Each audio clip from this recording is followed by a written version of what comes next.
मित्रांनो, पुन्हा स्वागत आहे तुमच्या आपल्या यूट्यूब चॅनलवरती. आज आपण 3 जुलै 2025चे चालू घडामोडी बघणार आहोत. बघा, 1 जुलै आणि 2 जुलैचे ऑलरेडी आपण लेक्चर घेऊन टाकलेले आहेत. तर चला आपण ह्या लेक्चरला पण आता सुरुवात करू. हे बघा, पहिला प्रश्न आहे, ऑपरेशन डीप मॅनिफेस्ट कोणत्या संस्थेने सुरू केले आहे? महसूल गुप्तचर संचालनालय, आणि याला शॉर्ट फॉर्ममध्ये म्हणतात DRI. बघा, त्यानंतर 2 नंबरचा प्रश्न अति महत्त्वाचा आहे. The one cricket my life and more या पुस्तकाचे लेखक कोण आहेत? शिखर धवन. 3 नंबरचा प्रश्न बघा, भारताचे पहिले ग्रीन डेटा सेंटर कोठे स्थापन करण्यात आले आहे? गाझियाबाद या ठिकाणी. 4 नंबरचा प्रश्न, कांगो आणि रवांडा या देशांदरम्यान शांतता करार कोठे झाला आहे? वॉशिंग्टन DC या ठिकाणी. परत 5 नंबरचा प्रश्न त्याच्यावर आधारित आहे. 4 नंबरच्या प्रश्नावरती, कांगो रवांडा शांतता करारामध्ये मध्यस्थी करणारे देश कोणते होते? तर हे पण आपल्याला माहीत पाहिजे. तर ते आहेत अमेरिका आणि कतार. 6 नंबरचा प्रश्न, FIH महिला प्रो लीग 2024-25 कोणत्या देशांमध्ये झाली होती? तर अर्जेंटिना, बेल्जियम आणि जर्मनी या 3 देशांमध्ये झालेली होती. अति महत्त्वाचा प्रश्न आहे. यानंतर 7 आणि 8 नंबरचा प्रश्न एकमेकांशी रिलेटेड आहेत. राष्ट्रीय हळद बोर्डाचे उद्घाटन कोठे झाले? तर निजामाबाद या ठिकाणी. आणि 8 नंबरचा प्रश्न बघा, राष्ट्रीय हळद बोर्डाचे उद्घाटन कोणी केले? तर अमित शहा यांनी केलेलं होतं. 9 नंबर, भारताचा पहिला वन्यजीव ओव्हरपास कॉरिडॉर कोठे बांधण्यात आला? दिल्ली मुंबई एक्सप्रेसवर. 10 नंबरचा प्रश्न, राष्ट्रीय डॉक्टर दिन भारतात कधी साजरा केला जातो? तर 1 जुलै या दिवशी. 11 नंबर, आदि कर्मयोगी उपक्रम कोणत्या मंत्रालयाने सुरू केला आहे?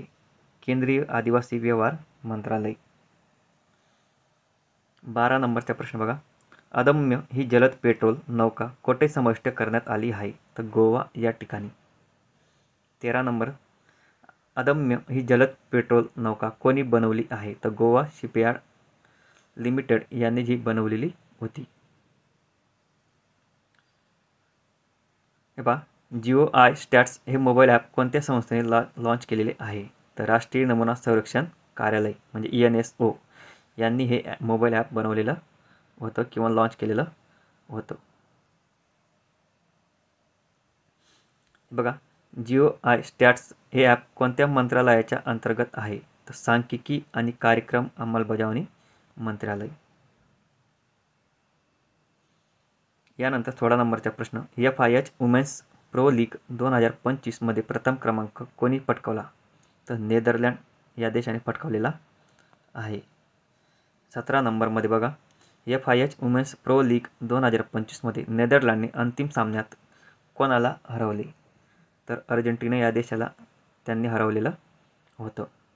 18 number, US open super 300 badminton स्पर्धा 2025चे विजेते कोण आहेत? आयुष शेट्टी. यानंतर 19 नंबरचा प्रश्न अजून बघा, US ओपन सुपर 300 मध्ये आयुष शेट्टीने अंतिम सामन्यात कोणाला हरवले? ब्रायन यांग याला हरवलेलं होतं. 20 नंबर अति महत्त्वाचा प्रश्न आहे, रेल वन मोबाईल ॲप कधी सुरू करण्यात आले? 2 जुलै 2025 या दिवशी सुरू करण्यात आलेलं आहे. म्हणजे कालच त्यांनी हे ॲप सुरू केलेलं आहे. बघा मित्रांनो, तुम्हाला जर आपला व्हिडिओ आवडत असेल तर व्हिडिओला एकदा लाईक करून द्या, शेअर करून द्या आणि कमेंट करून द्या. आणि तुम्ही आपल्या यूट्यूब चॅनलवरती नवीन असाल तर सबस्क्राईबसुद्धा करून द्या, म्हणजे येणाऱ्या व्हिडिओची लिंक तुम्हाला परत तुमच्या मोबाईलवरती दिसेल. बघा, त्यानंतर 21 नंबरमध्ये जेव्हा आपण, रेल वन ॲप कोणत्या मंत्र्यांनी सुरू केले? अश्विनी वैष्णव यांनी सुरू केलेलं आहे. 22 नंबर बघा, रेल वन ॲप कोणत्या संस्थेच्या स्थापना दिनानिमित्त सुरू करण्यात आले? Centre for railway information systems या संस्थेच्या स्थापनानिमित्त त्यांनी सुरू केलेलं आहे. आणि 23 नंबरचा प्रश्न बघा, रेल वन ॲपचा उद्देश काय आहे? तर रेल्वेच्या सर्व सुविधा एकाच प्लॅटफॉर्मवर देणे. आता बघा, कोणत्या सुविधा आहेत ते आपल्याला 24 नंबरच्या प्रश्नामध्ये कळेल. रेल वन ॲपमध्ये कोणकोणत्या सेवा उपलब्ध आहेत? तर तिकीट बुकिंग करता येईल आपल्याला, परत चौकशीसुद्धा करता येईल, प्रवासाचे नियोजन, जेवण बुकिंग आणि आर वॉलेट तसेच हेल्पलाईन नंबरसुद्धा तुम्हाला त्या ठिकाणी भेटेल. या सर्व आपल्याला त्या ठिकाणी सुविधा भेटणार आहे. हा प्रश्न रेल्वेसाठी महत्त्वाचा राहील, रेल्वेच्या एक्झामसाठी.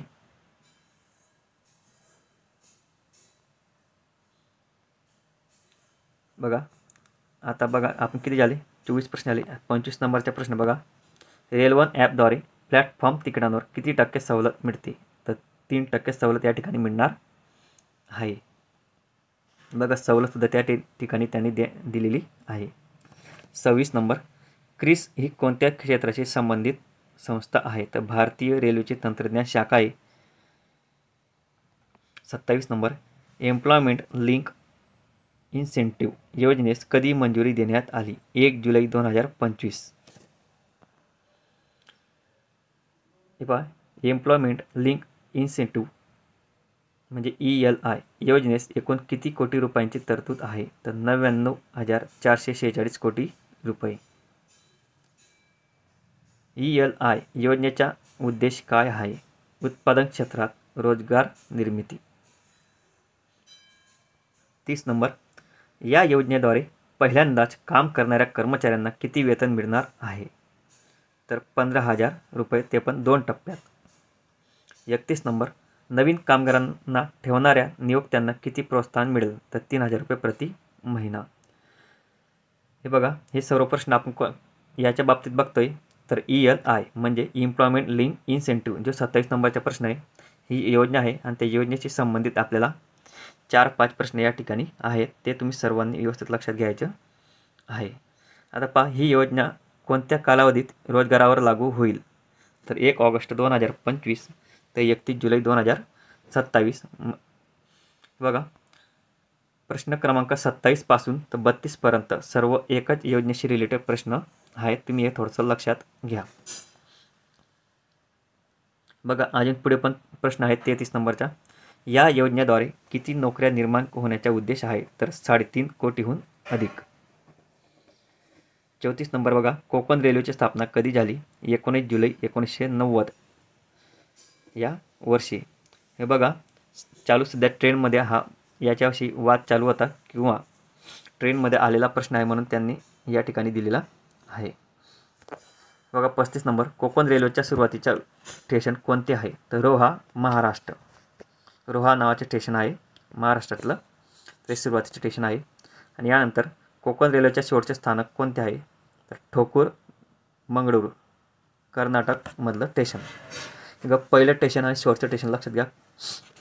आणि कोकण रेल्वेची एकूण लांबी किती आहे? तर 741 किलोमीटर. आणि महाराष्ट्रामध्ये जर विचारली एकूण लांबी तर 381 किलोमीटर आहे. आणि 39 नंबरचा प्रश्न बघा, कोकण रेल्वेमधील एकूण स्थानकांची संख्या किती? तर 68. महाराष्ट्रातील कोकण रेल्वे स्थानकांची संख्या किती? 34. हे बघा एकूण जर स्थानकांची संख्या विचारली तर 68 येईल आणि आपल्या महाराष्ट्रातील कोकण रेल्वे स्थानकांची संख्या जर विचारली तर 34 येईल. आता पहा कोकण रेल्वेमध्ये एकूण बोगद्यांची संख्या आहे 91. महत्त्वाचे प्रश्न कोकण रेल्वेविषयी म्हणजे आपल्याला रेल्वे समजा तुम्ही ग्रुप डीची तयारी करत असाल तर हे सर्व प्रश्न महत्त्वाचे त्या ठिकाणी आहेत.